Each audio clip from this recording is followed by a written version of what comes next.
I'm now down at the Marriott, just off of the River Thames. This is the host venue for the Education World Forum.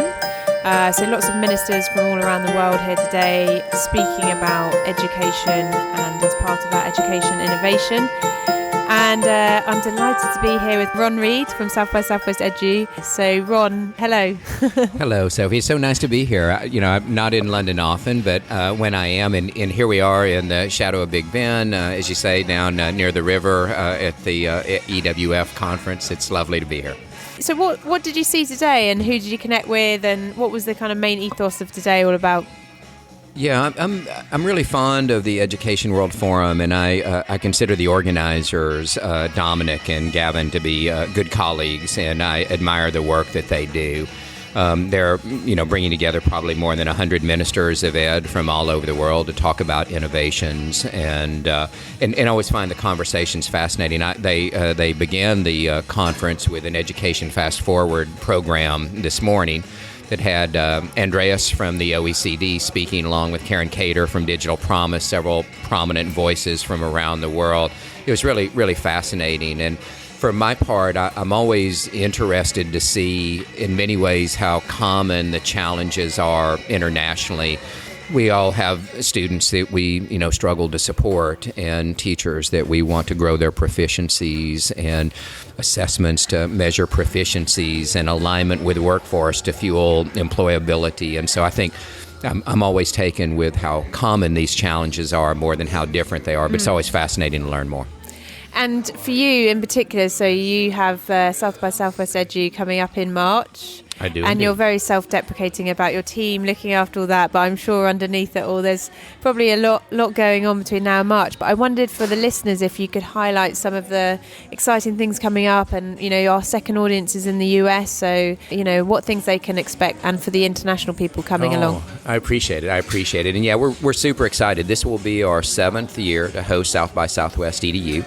Many of your listeners may be familiar with South by Southwest from the music conference that we've done for 30 years, or our tech or film festival, all of which are popular.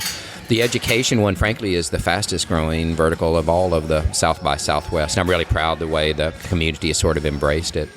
So maybe a couple things at a high level that we're excited about and seeing at South by EDU. I mean, first of all, I can't sit here in London without acknowledging that we're seeing a big growth in international participation. To have you, Sophie, involved in the event as a media partner. And again, I think as we reflect on really growing a community of education innovators around the globe, the work here that you're doing in London and beyond, work in WISE. We were in Singapore with Edtech Singapore a little earlier this year. We find just fascinating. So I'm really happy to see a big concentration of international voice at the event. I was sharing with you earlier, I had the pleasure of being in Moscow at an event called EdCrunch, where they're kind of scrambling on blended learning proficiencies and protocols for that country. They'll be represented at EDU, of course, the UK in strong fashion, but also I think Japan and Israel and Australia and Canada and a host of others. So we're really happy to be a platform for international discussion. Beyond that, maybe two other things I'll see happening a little bit more broadly. One is seeing a big explosion in sort of immersive programming and content, AR, VR, Maker, all of these high-interest student engagement solutions are really, I think, finding great traction and energy. The other thing, in a little different environment that has surprised in a pleasant way, my view of things has been the growth of higher ed participation at the event this year. If I step back and think about it, I think in round numbers, our community this year at South by EDU will be probably 30% K-12, elementary primary, probably 20% higher ed, probably 30% edtech entrepreneurs in business. And we've seen a big growth in nonprofits engaging at the event. So about 20% of our community are from the nonprofit sector. And, across that, we'll sprinkle in a number of policy folks and parents and students themselves. But in big chunks, those would be fair portrayals of the community we're looking forward to seeing in March. Okay, excellent. And then how about some of the speakers that you've got lined up this year? Again, we we have, as I'm fond of saying, we have more fun than the law usually allows. I mean, we crowdsource the majority of our program, and including even keynotes and others from that panel picker process. So first of all, I'd encourage your listeners to lend their insights and contribute to the content at South by EDU. We are hungry for their opinions and participation. If I just reflect for a moment on some of our major stage speakers, our keynotes, I think they both represent the unusual nature of South by Southwest, but also sort of our roots in the sector very deeply. So I'm tickled that our opening keynote is a professor from Teachers College, Columbia in New York, a gentleman by the name of Chris Emden. Chris is going to be, I believe, addressing really urban education, the challenge of engaging inner city youth as we experience here in London and all around the world. For Chris, I think hip-hop is a big part of his means of accessing and tapping into where students are. Now, we talk a lot about putting the student at the center, and I think Chris is going to have some insights, or at least many of our students, in how to reach them in order to teach them. So I'm really tickled to have Chris on the program. Also, we have Sarah Goldrick-Rabb is a keynote speaker. Sarah is really proficient, has been chronicling higher ed initiatives, and in fact is coming off of a multi-year survey and study of students in higher ed in the U.S. And I think, as always, there's a really vibrant conversation going on as the cost and value of college, its alignment with employability, and I think she'll help advance that discussion. But as an example, again, of sort of this intersection of culture and learning that we think is in many ways the sweet spot for South by EDU, I'm super excited to have a gentleman Sophie, a guy by the name of Tim Ferriss on the program. Tim is a popular author and podcaster in the U.S. He's written several books. The 4-Hour Body gave a lot of insights as to running your body, the same way the 4-Hour Chef gave some great strategies. At a deeper level, both of these books are less about the body or food than they are about hacking learning and really looking for shortcuts to have a difference in the world. So I'm droning on too long, but I think between Chris and Sarah... I was just musing because I think if I took it right back, probably reading the 4-Hour Work Week was one of the catalysts to me leaving my job and launching a podcast. And not, it's not to say that I agree with everything in it, but I think just... it makes you think about things differently. So, very excited to go and see him. One of the things that stuck with me was he, I think, and I'll misrepresent this, so please read his book to get the true scoop on it. But I think he describes 10 or 12 statements that if you master, or if he masters, believes gives him proficiency with a language. And there are statements in future and past tense and with key vocabulary. And he generally feels that if he can deliver those 8, 10, 12 sentences with proficiency and can master the language to do that in other languages, that he can, in fact, use that. And so, again, just a great example of a guy who is driven to learn out of sort of an insatiable desire internally. It's sort of less about the structures and credentialing than it is just about the human-to-human pursuit of wanting to know. And that's what I love about having Tim on the program. Awesome. And the rest of your week, what does that look like? Oh, I'm super excited to be here. My team, as you say, is really at home doing the hard work, and they know me well enough to say, get out of my hair, please. Don't help us any further with this. They're in the final stages of really producing what was going to be a spectacular event. So I have the good fortune of running around and just promoting. So in addition to meeting folks like you and attending the Ed World Forum, I'm looking forward to a quick day at BET before I scramble back to Texas. And then I've actually got tours lined up where I'm in Boston and New York and back in Washington, D.C. before the event to just, sort of bang some cymbals and invite some folks to come down and visit with you and all the other folks at South by. Amazing. Well, I'm really, really looking forward to it. And everyone listening, I will put in the links and all the bits you need in the podcast show notes. So thanks very much, Ron. Oh, thank you, Sophie. Always a pleasure. To the conference center, please enter your passcode, followed by the pound sign or hash key.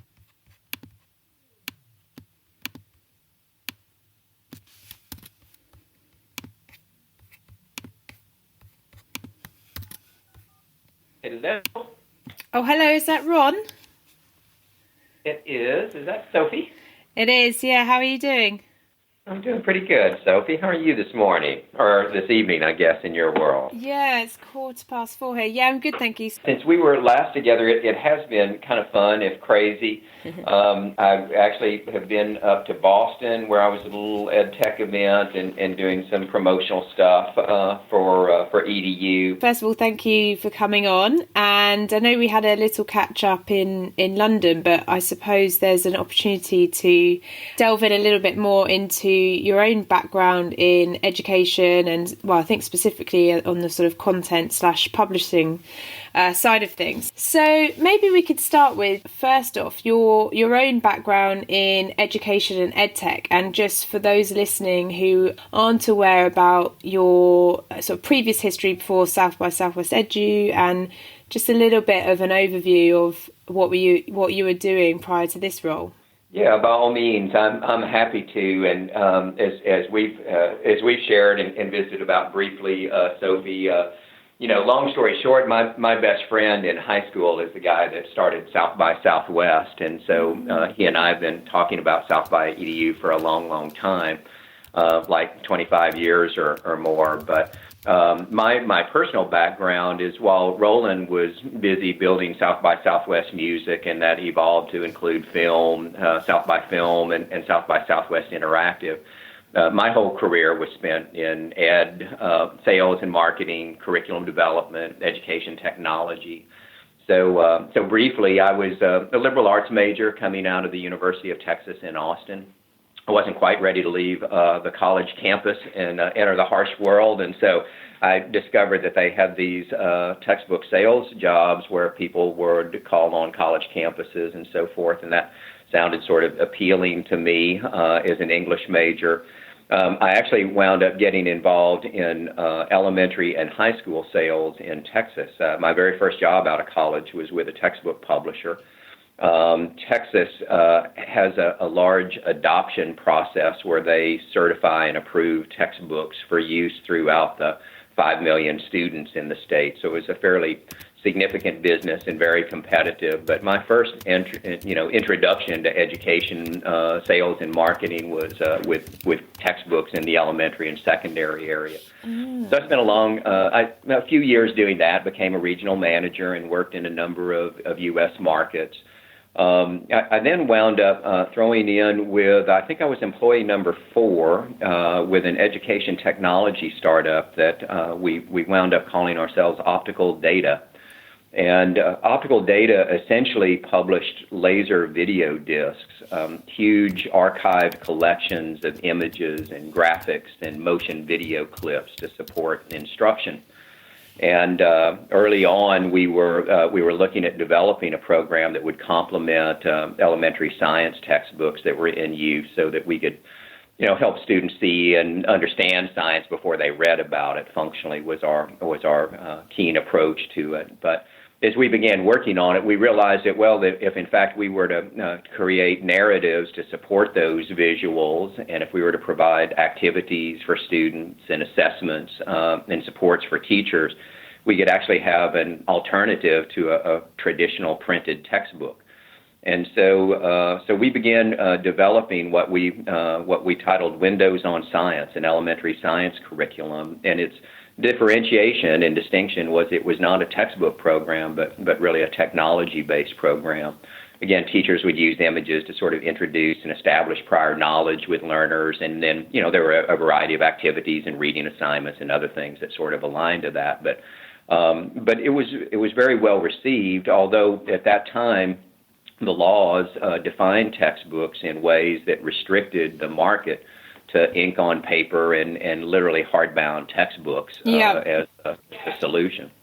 So anyway, I went to work and had some success changing the definition of textbooks so it would permit technology to apply and compete for those funds.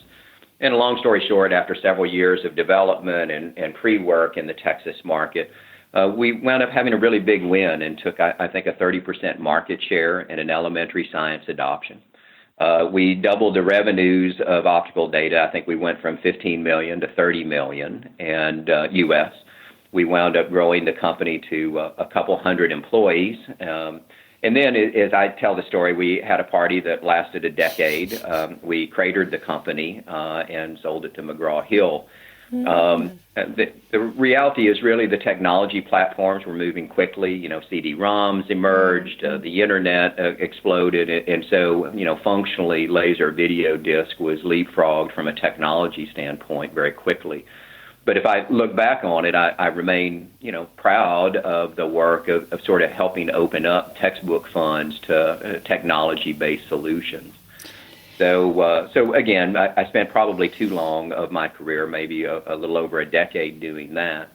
And from there, I wound up joining some friends who had started a curriculum development company, and we looked a lot like a publisher. We developed software and electronic materials, assessment items, teachers' editions, workbooks, and so forth to complement textbook programs that were currently in use. So I looked a lot like a publishing company, but I had no imprint. All the work we did was work for hire, and we had clients like Pearson and Macmillan and McGraw-Hill and Harcourt and Houghton Mifflin back in the day. And so in any event, I did that for almost a decade. We wound up selling that company to Thomson Learning. That's now become Cengage, but Thomson acquired the company. I remained with them for a couple of years as general manager and then exited to begin doing some other consulting. It was really then that I started thinking about South by Southwest EDU. And I did have one other, kind of fun entrepreneurial exercise and startup experiences. I was consulting before launching South by EDU. I had some friends who were developing a digital teacher resource for content area teachers in high schools to better help them support the needs of their English language learner population. We know elementary teachers are a little more sensitive to language development and such. I think as you move up in the curriculum, the emphasis is much more on the content than really the cognitive development of the learner. So we wound up creating a bunch of strategies to help the biology teacher make their content more accessible for their ELL students, and the same for other discipline areas in social studies and mathematics, et cetera. That was another product that was state adopted in the state of Texas. But then in sort of an interesting shift, the state was looking at more cost-effective ways of providing digital content. And so while the product was priced on a per-teacher basis of, I think, $100 a teacher, there were 150,000 high school teachers at that time in Texas, so it was like a $15 million U.S. market. I wound up visiting with the Commissioner of Education and the State Board of Education, and they agreed that they would prefer to license the product, make it available to all 150,000 high school teachers, and as a result, remit a much lower per teacher cost than if individual teachers had purchased the thing. So that was really the first statewide license of instructional content in the state of Texas. And again, provided an interesting model as to how does one get more cost-effectively digital content into classrooms. So all of that is to say I was doing that while my buddy was building South by Southwest Music, Film, and Interactive.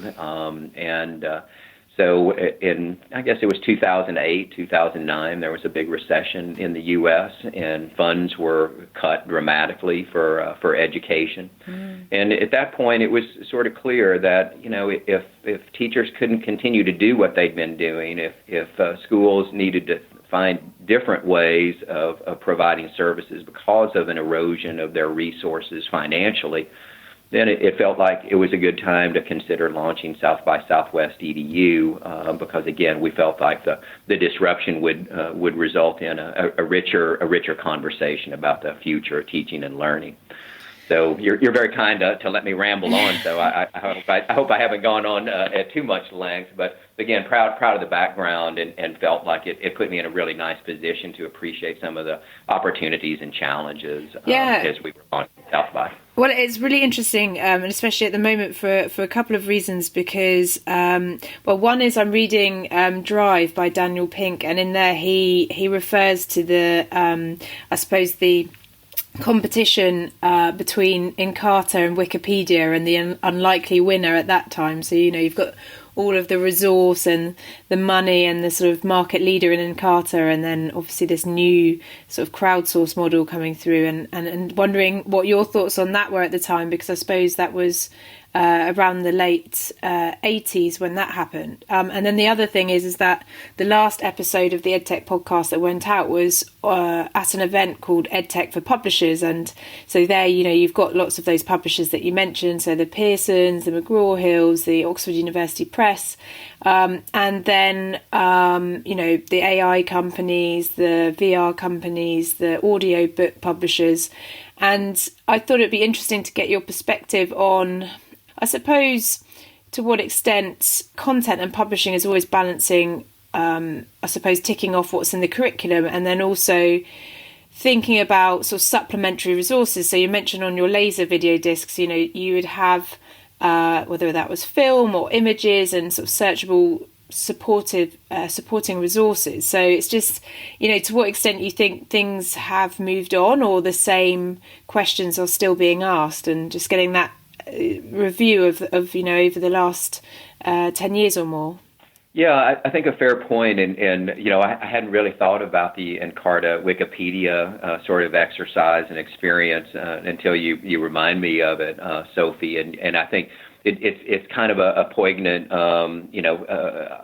time to reflect on and look back on. I think, again, from sort of a classic and structure of education standpoint, the issues surrounding Wikipedia and the crowdsourced, I think, is one of the really first vibrant crowdsourced models. There was a great deal of skepticism as to the vibrancy and accuracy of the data, and so I think that a really powerful evolution to appreciate the power of community today compared to where it was then. But I think that, I recall a lot of focus on, media literacy and vetting and verification of supports. And as the internet is coming on, the imperative of footnotes and so forth to sort of speak with veracity and confidence to the data that's being presented. And so, obviously, I think society has become much more comfortable with and appreciative of their direct voice and contribution through the crowdsourced environment. So I think that there was a reluctance on the part of the industry and the sector at large to sort of recognize and embrace these. I recall, running around with this shiny laser video disc, and I was early on the laughingstock of a lot of the major publishers. It amazed me that at such point as we were successfully approved and really competing in the marketplace, in a matter of 2 weeks, all of these core textbook publishers promptly had laser video discs as supplements to accompany them. And so again, I think the transition is much more authentic and sincere.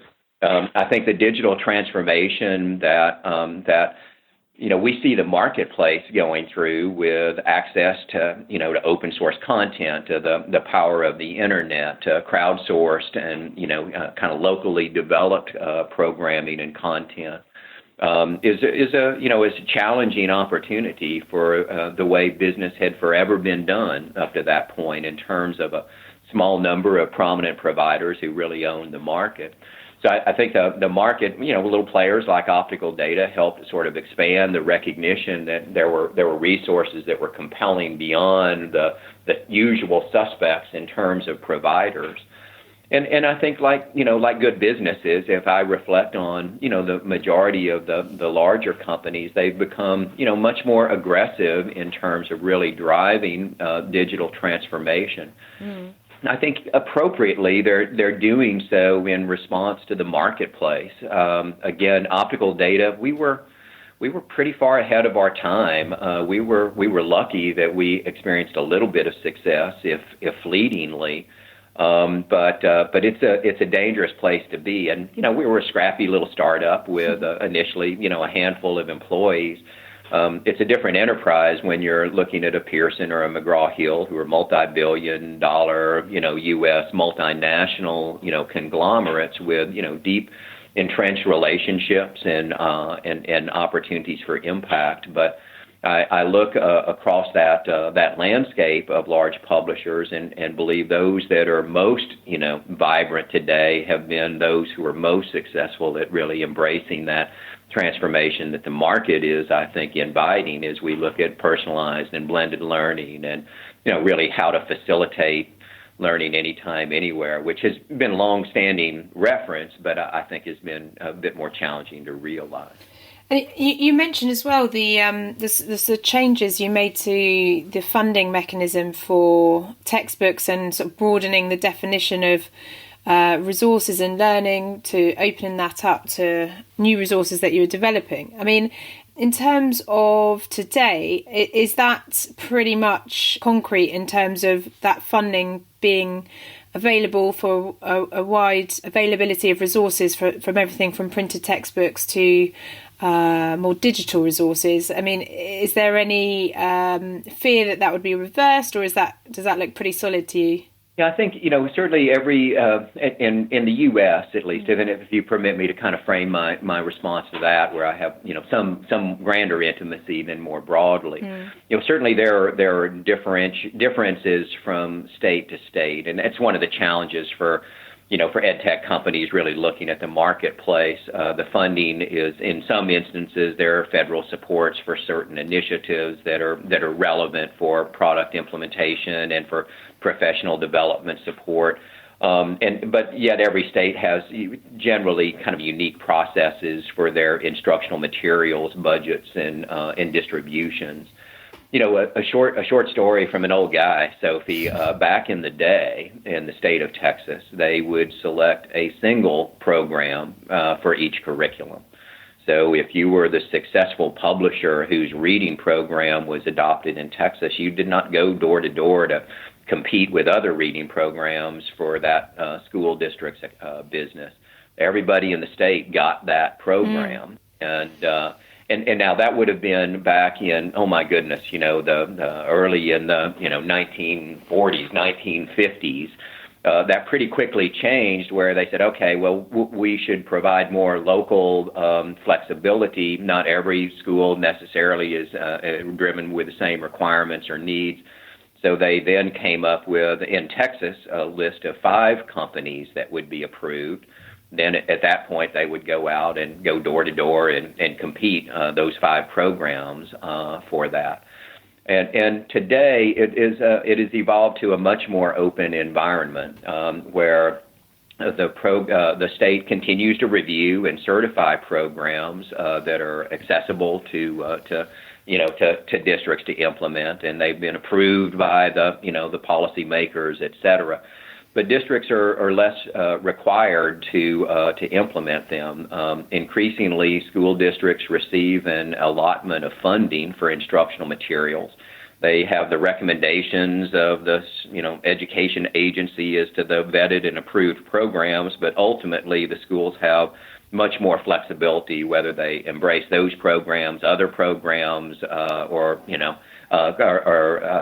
solutions for it. So I think we've seen the sort of monopoly on that market really evolve very dramatically.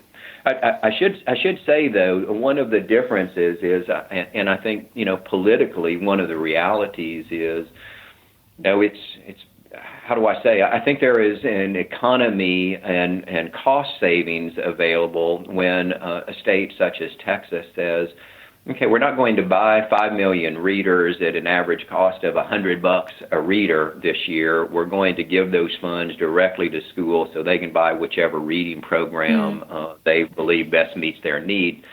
Sometimes it gives the state, I believe, a little greater control over their budget in that respect. And so I know as the process unfolds, I certainly hear a lot about local schools having to contribute more local funds for their purchases than exclusively through, state funding mechanisms. So I think there's an economic driver. There's certainly a market driver going on, and again, against the backdrop of really affording local control and autonomy to schools to select those materials which best meet their needs. It does permit the state a little more wiggle room as to exactly how much they provide those individual districts to implement those resources. It was really interesting because I interviewed Professor Brian Subarana from MIT at Web Summit, and his fear with EdTech, he had some quite funny turns of phrases with it, but he was concerned that perhaps that it would become a sort of chase to the bottom in terms of value and the quality it was providing being sort of second to the cost savings that it was able to provide. I don't know what your thoughts on that are in terms of balancing the two.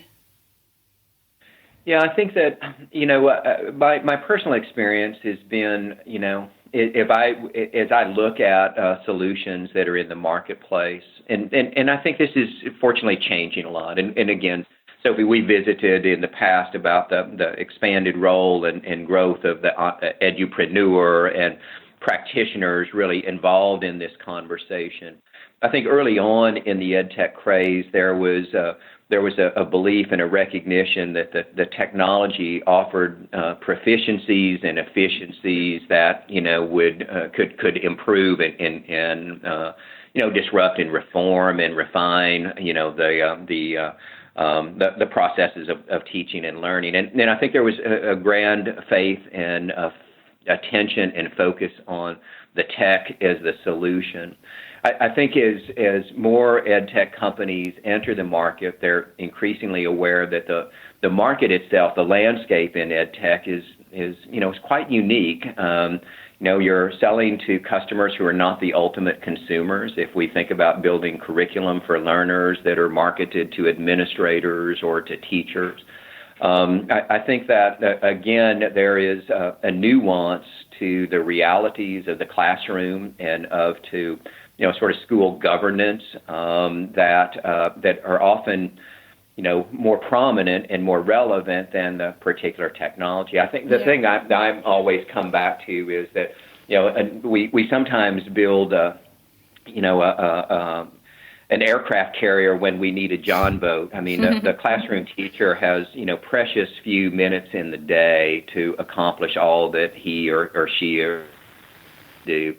And so the learning curve and the movement of innovation into schools, I think, is often, a bridge too far for many places. But I think, again, marketers and developers in ed tech are increasingly sensitive to the nuance of the market and the sensitivity to minutes in the day, the purchasing process. We're seeing a lot of focus on procurement at South by Southwest EDU and how some of the current structures and processes of bidding in the U.S. and of approving and vetting and securing resources for schools are sometimes, cumbersome and ultimately don't serve the market well. So I think there is a big shift going on as to how to look at purchasing and innovation in this sector, how sometimes old practices have inhibited and discouraged the embrace of innovation, and looking at better processes to really encourage that.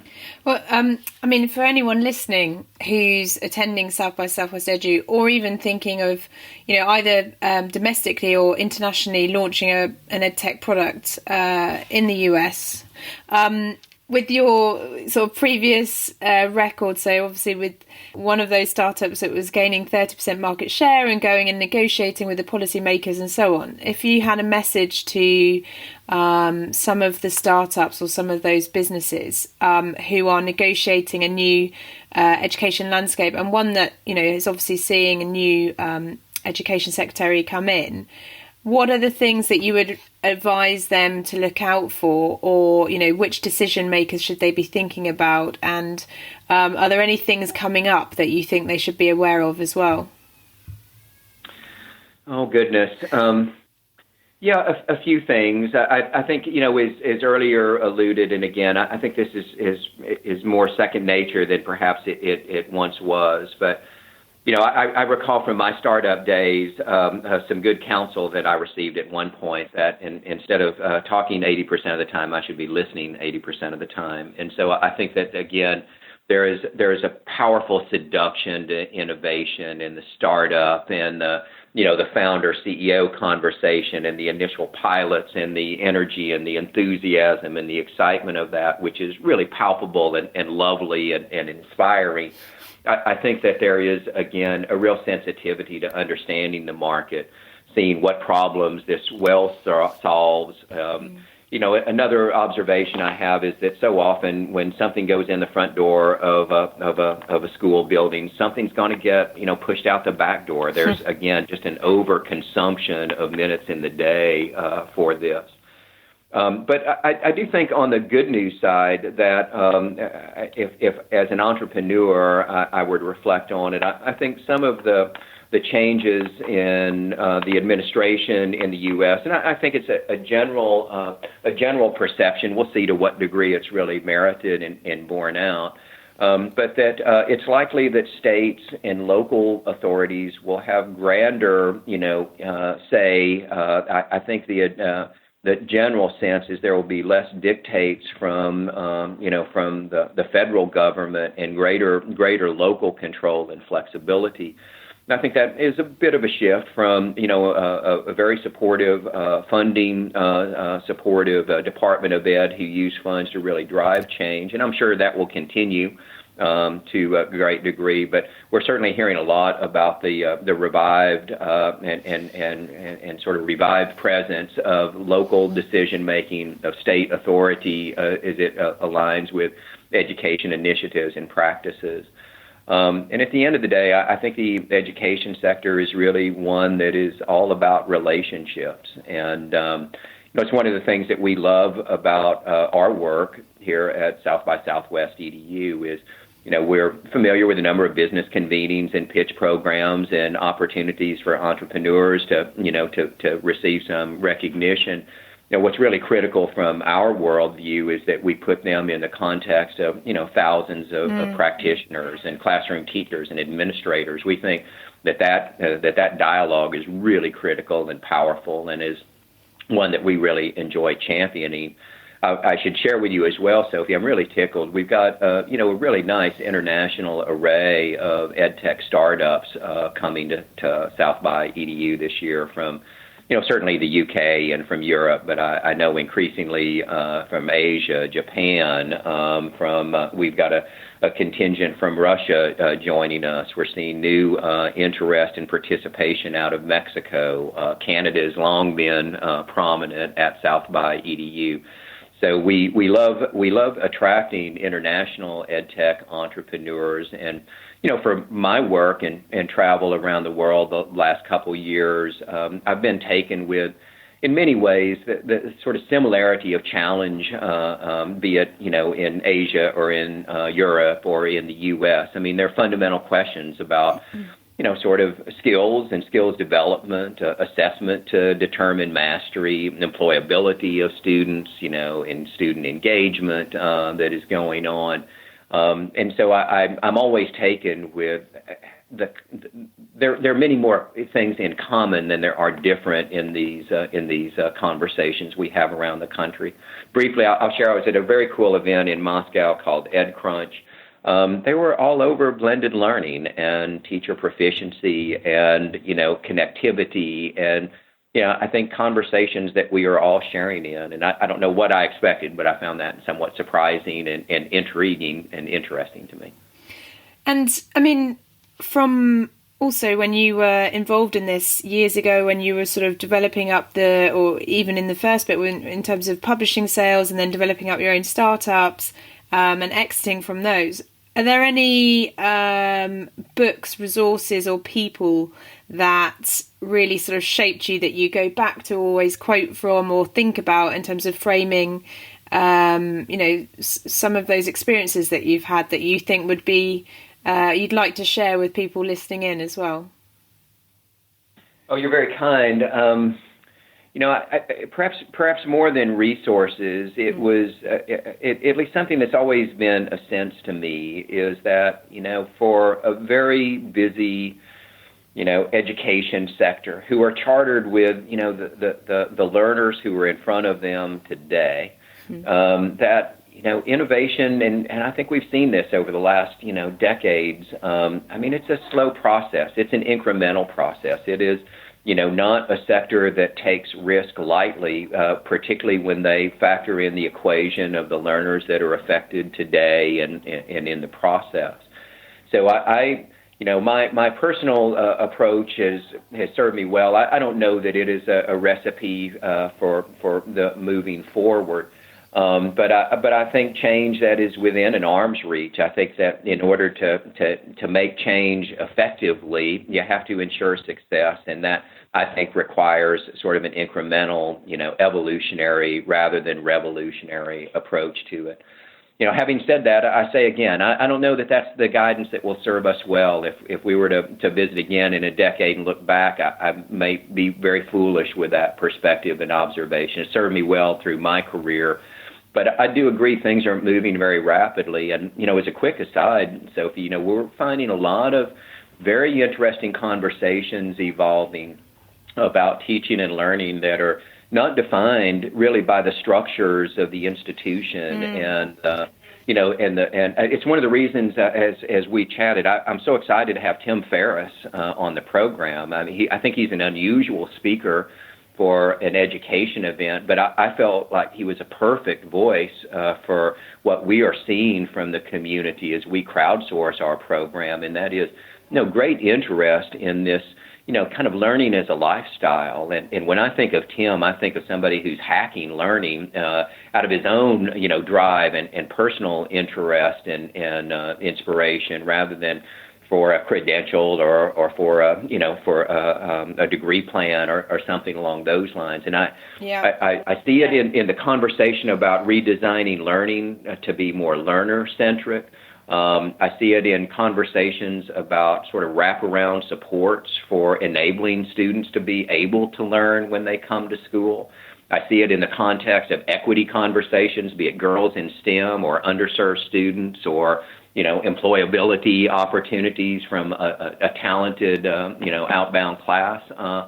So anyway, I'm really intrigued and believe that we're seeing more and more in this sort of intersection of learning and culture than we have in the past, and so I'm enjoying that sort of vibrancy of the conversation. So it's quite funny because I'm at my parents as we speak, and they're obviously retired, so we always remind them that we'll be paying for their pensions and make them feel bad. I agree, and that would be maybe one final observation on this point to share is we're seeing a lot. Again, I've mentioned employability. I think we're seeing a grander interest in sort of workforce development and fundamental lessons and learnings from the education sector about engagement and teaching and learning and chronicling mastery and credentialing. We're finding a lot more conversations. I'm excited, for instance, we have a panel going on where Arizona State University is afforded, free access to learning for employees at Starbucks. And I think there's a big report coming out over the impact of that. And so, again, I think where we go to learn, what we choose to learn is increasingly driven by the individual. And certainly as we look at longevity, it creates some really fascinating conversations going forward. So, again, we're finding a lot of renewed interest, or growing interest, I should say, in sort of workforce development, training, retooling, what fundamental lessons of learning should be applied in those environments. And we're enjoying helping host that conversation at South by EDU as well. That's really interesting. So that is funded by Starbucks, I'm guessing. So it's a partnership with the university. Actually, I may, with a big asterisk that I think I'm portraying this correctly, Sophie, but I had dinner a couple weeks ago with a guy who I think is one of the real sincerely disruptive, innovative thinkers in education. He's the gentleman who's the founder and CEO of EdX, that MOOC provider that is a nonprofit funded through MIT and Harvard. And Anant, I just, again, really appreciate his thinking and his strategies and approach to sort of enrich learning more broadly. And as we were visiting, he was sharing how, his platform for MOOCs is open and freely available, which I think is amazing. And again, I may not be characterizing this entirely correctly, but I believe that the opportunities for Starbucks employees were on top of the open edX platform, that they had free access to those courses, and that should they wish a credential, as in a recognition that the course was produced by MIT and they wanted an MIT credential, they could remit a fee and receive that credential if it was important to them, but that if it wasn't, they had access to all of this fundamentally for free. And so I'm really, again, sort of loving this model of more dynamic, nimble learning opportunities than perhaps what we've been talking about for the last 100 years anyway. Well, on that note, I think that's all we've got time for, Ron. So I hope you have a good rest of your day and run up to South by Southwest EDU. And no doubt I will see you in the middle of March. Well, I can't wait, Sophie. And again, we so appreciate the media partnership and collaboration. We know you've got a really vibrant and growing community, and we're happy to welcome you and support your community at EDU as well. So I can't wait to see you in Austin real soon.